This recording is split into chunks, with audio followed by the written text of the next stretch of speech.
Good morning all of you.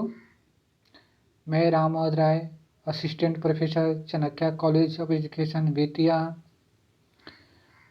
आज हम लोग इस वीडियो में class BEd first year unit 1 lecture number 2 पढ़ेंगे। आज का हम लोगों का प्रकरण होगा शैक्षिक अनुशासन के इतिहास के पार्ट 2। इसके पहले वाले वीडियो में हम पार्ट 1 बनाए हैं। इस वीडियो में हम लोग पार्ट 2 का अध्ययन करेंगे। तो सबसे पहले शैक्षिक अनुशासन क्या है, तो हम जानते हैं ये अनुशासन का संबंध प्राचीन काल से ही शिक्षा के क्षेत्र में रहा है। प्राचीन काल में शिक्षा शिक्षक केंद्रित होता था, वर्तमान समय में शिक्षा बाल केंद्रित हो गया है। लेकिन शिक्षा शिक्षक केंद्रित हो या बाल केंद्रित, दोनों में बालक के सर्वांगीण विकास के बारे में ही सोचा जाता है। शिक्षा का सबसे मुख्य उद्देश्य होता है कि बालक का चौमुखी विकास हो। बालक का चौमुखी विकास हो, बालक समाज के लिए, अपने देश के लिए अच्छा से अच्छा कार्य करे, अपने कर्तव्यों का सही से पालन करे। यही शिक्षा का मुख्य उद्देश्य होता है। तो शैक्षिक अनुशासन के द्वारा ही बालक के अंदर सद्गुण का विकास किया जा सकता है, उसे अपने कर्तव्यों के प्रति जागरूक किया जा सकता है। अनुशासन से व्यक्ति का अपने कर्तव्यों को कैसे पालन करना है इसका ज्ञान हो जाता है। वह अपने कार्य को सही ढंग से करता है। तो इस वीडियो में हम लोगों ने शैक्षिक अनुशासन के इतिहास के बारे में अध्ययन करें। तो पहले वाले वीडियो में हम लोग कुछ पढ़े, उसको संक्षिप्त में बता देता हूँ। सबसे पहला है प्राकृतिक विज्ञान में अनुशासन की उत्पत्ति है वृद्धि, यानी प्राकृतिक विज्ञान। तो हम जानते हैं कि प्रारंभ काल में विज्ञान के समस्त विषयों को एक साथ मिलाया जाता है। धीरे धीरे परिवर्तन हुआ और उसे 3 भागों में बांटा गया: भौतिक विज्ञान, रसायन विज्ञान और जीव विज्ञान। लेकिन उसमें और वृद्धि हुआ और वर्तमान समय में तकनीकी शिक्षा और कंप्यूटर शिक्षा को प्राकृतिक विज्ञान में ही रखा गया है। तो इससे वर्तमान विकास हुआ है कौन कौन सा? तकनीकी शिक्षा और कंप्यूटर। दूसरा, सामाजिक विज्ञान में अनुशासन की उत्पत्ति एवं वृद्धि। तो हम जानते हैं सामाजिक विज्ञान में समाज के विकास के बारे में सोचा जाता है। जाति, धर्म, लिंग, राजा का कर्तव्य क्या होना चाहिए, प्रजा का कर्तव्य क्या होना चाहिए, ये सारे विषयों को प्राचीन काल में सम्मिलित किया गया था। धीरे धीरे समय में परिवर्तन हुआ और सामाजिक विज्ञान को विभिन्न भागों में बांट दिया गया। नीति शास्त्र, वर्ण शास्त्र, कर्म शास्त्र, आश्रम व्यवस्था, इतिहास, भूगोल, अर्थशास्त्र इत्यादि में बांटा गया। वर्तमान समय में पर्यावरण शिक्षा को भी सामाजिक विज्ञान के क्षेत्र में माना गया है।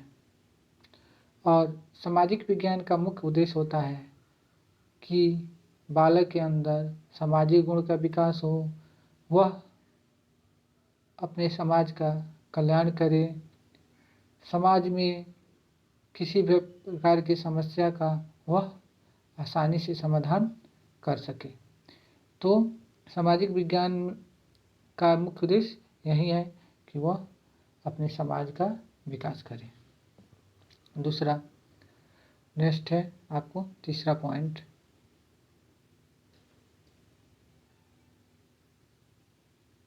भाषा शास्त्र में अनुशासन की उत्पत्ति एवं वृद्धि। तो हम जानते हैं कि प्राचीन काल में केवल संस्कृत भाषा ही बोला जाता था, उसी का प्रचलन था। लेकिन धीरे धीरे हिंदी, अंग्रेजी, उर्दू इत्यादि अनेक भाषाओं का विकास हुआ। हिंदी का अनेक शब्द संस्कृत भाषा से ही मिलता है। तो वर्तमान समय में बहुत सारी भाषाओं का विकास हुआ है। नेक्स्ट, पाठ्यक्रम में अनुशासन की उत्पत्ति एवं वृद्धि। तो हम जानते हैं कि पाठ्यक्रम में प्राचीन काल में जो गुरुकुल में शिक्षा दी जाती थी, उसमें संस्कृत के नियमों को पढ़ाया जाता है, संस्कृत के व्याकरण को पढ़ाया जाता था। लेकिन वर्तमान समय में बहुत सारी भाषाओं की आवश्यकता है। उसी को ध्यान में रखते हुए पाठ्यक्रम में ऐसे विषयों को जोड़ा गया जो वर्तमान समय में हमारी ज़रूरतों को पूरा करे। केवल संस्कृत के नियम और व्याकरण पढ़ने से हमारा धर्म क्रम नहीं चलेगा। वर्तमान समय में विभिन्न विषयों की आवश्यकता हुआ और उस आवश्यकता के अनुसार पाठ्यक्रम में उस विषयों को रखा गया। गणित, अंग्रेजी, हिंदी के साथ साथ विज्ञान, सामाजिक विज्ञान अनेक विषयों को वर्तमान समय में आवश्यकता है और इसे पाठ्यक्रम में रखा गया है। नेक्स्ट, विषयों में अनुशासन की उत्पत्ति एवं वृद्धि। प्राचीन काल में भी विषयों के मध्य अनुशासनिक संबंध पाया जाता था। चिकित्सा विज्ञान का संबंध जीव विज्ञान से पाया जाता था। विभिन्न प्रकार की वनस्पतियों एवं पौधों से औषधियाँ तैयार की जाती थी। इसी प्रकार विविध प्रकार की विद्याओं में धनुर्विद्या एवं व्यापार कला, सामाजिक व्यवस्था से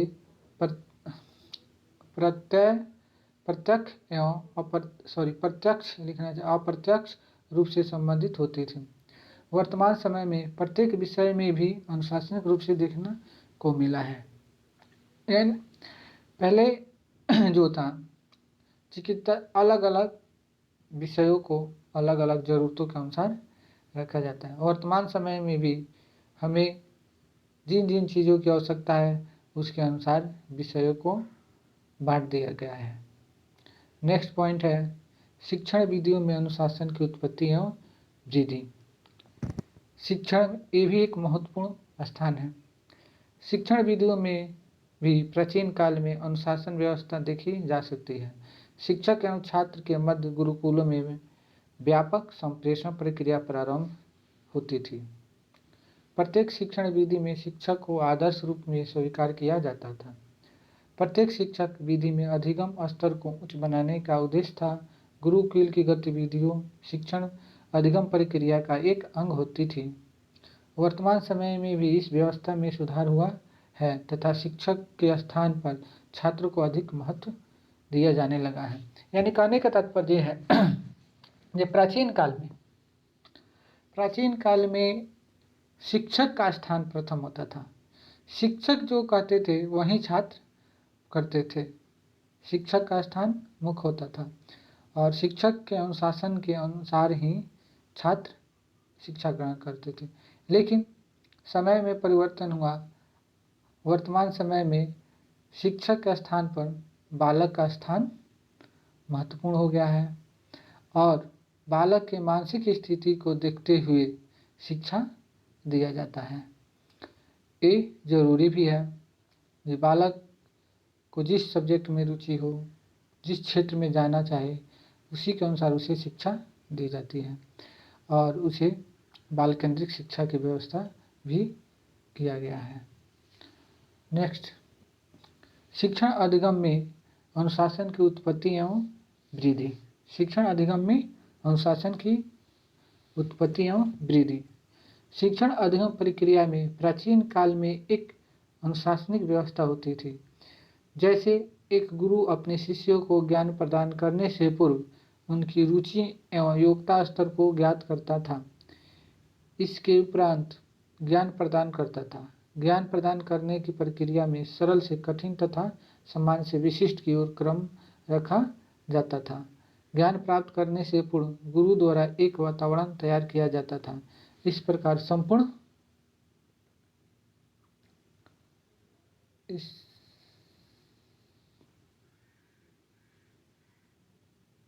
प्रकार संपूर्ण शिक्षण अधिगम प्रक्रिया अनुशासित रूप से होती थी। इस क्रम में वर्तमान समय में भी शिक्षण अधिगम प्रक्रिया उसी स्थिति में ही प्रभावी रूप से संपन्न होती है जब उसके मध्य अनुशासन होता है। जैसे बाल केंद्रित शिक्षा प्रणाली के अंतर्गत शिक्षक भी भूमिका गौण होती है, इसलिए बालकों के अनुरूप उनकी योग्यता एवं स्थिति को ध्यान में रखकर शिक्षण अधिगम प्रक्रिया एवं गतिविधियां तैयार की जाती है। इस प्रकार शिक्षण अधिगम प्रक्रिया से अनुशासनिक ज्ञान में उत्तरोत्तर वृद्धि हो रही है। यानी कहने का तात्पर्य, प्रारंभिक काल में भी जब बच्चे का गुरुकुल में एडमिशन होता था तो गुरु उसके योग्यता को जानना चाहते थे, उसकी रुचि को जानना चाहते थे। जिस क्षेत्र में बालक की रुचि होती थी उसी प्रकार की शिक्षा उन्हें दिया जाता था। वर्तमान समय में भी शिक्षा में परिवर्तन हुआ है, शिक्षा बाल केंद्रित हुआ है और बालक के योग्यता और रुचि के अनुसार ही बालक की शिक्षा दी जाती है। वैसे गतिविधि तैयार किया जाता है जिससे बच्चे आगे चलकर अपना जीवन यापन कर सकें। नेक्स्ट पॉइंट है विद्यालय प्रबंधन में अनुशासन की उत्पत्ति एवं वृद्धि। विद्यालय प्रबंधन की प्रक्रिया में प्राचीन काल में राजा परिवार या उच्च परिवार के बालकों को ही सामान्य शिक्षा प्रदान की जाती थी। धीरे धीरे परिवर्तन होने पर शिक्षा सभी का अधिकार बनी। निःशुल्क शिक्षा तथा शिक्षा की सार्वभौमिकता की योजनाएं प्रारंभ हुई तब प्रबंध प्रक्रिया में प्रजातांत्रिक एवं अनुशासनिक व्यवस्था का विकास तीव्र गति से हुआ। वर्तमान समय में विद्यालय प्रबंधन समिति एवं शिक्षा समितियों का प्रचलन है, जिससे शिक्षक, जनप्रतिनिधि, अभिभावक, स्वास्थ्य कार्यकर्ता एवं अन्य उपयोगी व्यक्तियों को सम्मिलित किया जाता है। यानी कहने का तात्पर्य है, प्राचीन काल में जो विद्यालय होता था उस पर राजा का अधिकार होता था और राजा के मतानुसार यानी उसकी आज्ञा के अनुसार ही शिक्षा दी जाती थी।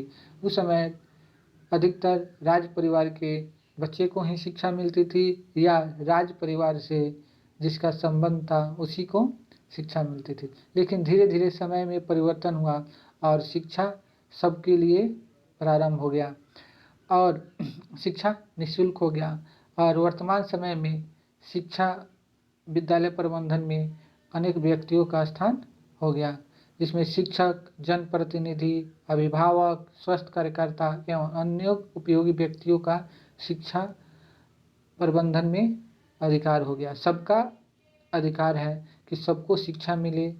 किसी शिक्षा पर किसी खास व्यक्ति का अधिकार नहीं रहा, सबको शिक्षा मिलना चाहिए और शिक्षा प्रबंधन के रूप में अनेक व्यक्ति कार्य कर रहे हैं। शिक्षक, जनप्रतिनिधि, अभिभावक, स्वास्थ्य कार्यकर्ता एवं जो भी समाज के उपयोगी नागरिक है वह विद्यालय प्रबंधन के रूप में कार्य कर सकते हैं। तो आज हम लोगों ने इस वीडियो में शैक्षिक अनुशासन के इतिहास के बारे में अध्ययन किए। एक क्वेश्चन आप लोग देख लीजिएगा, एग्जाम में आ सकता है। तो फिर मिलेंगे हम लोग अगले वीडियो में, तब तक के लिए थैंक यू।